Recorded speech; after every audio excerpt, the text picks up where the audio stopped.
His Three Daughters is out on Netflix, new drama starring Carrie Coon, Natasha Lyonne and Elizabeth Olsen. It's about three estranged sisters who come together to take care of their father in his final dying days. He's at home in hospice care, and they essentially just take turns looking over him as they wait for the inevitable to happen. But the differences in their character quickly result in things from the past coming back to cause disagreements and clashes.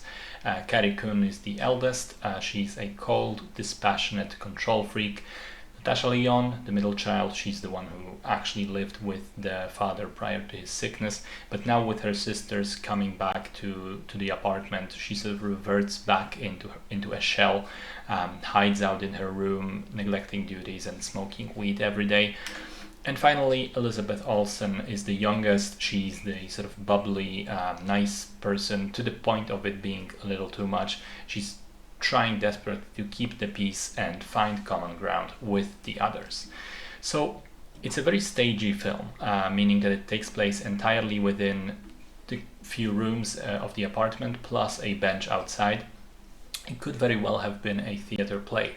And with movies like these, the entire weight of the success tends to move onto the script and the performances.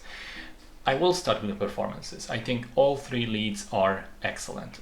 They do a great job of portraying complex, layered characters, each of them different, but with a definite feeling of a shared past and things that have connected them before.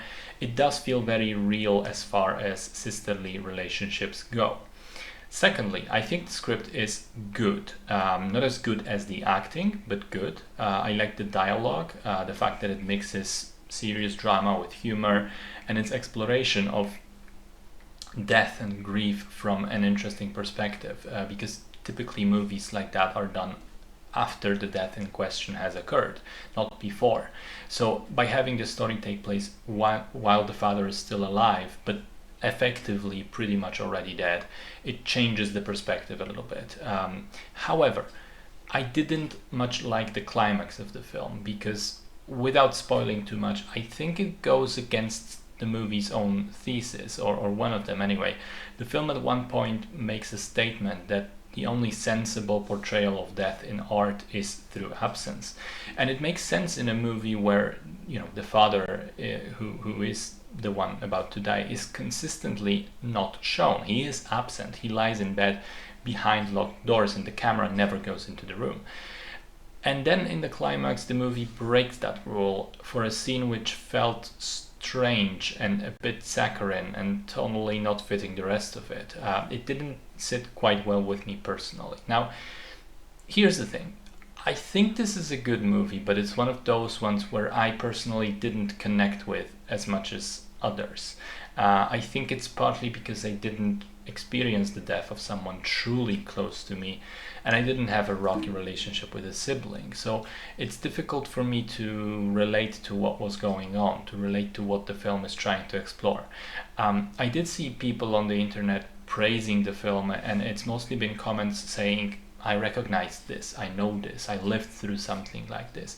So I can get it on a logical level that the movie resonates with others more, and fair play to that, but I was simply not one of those people. So for me, it was an okay film with great performances, but not something that left a permanent mark on me.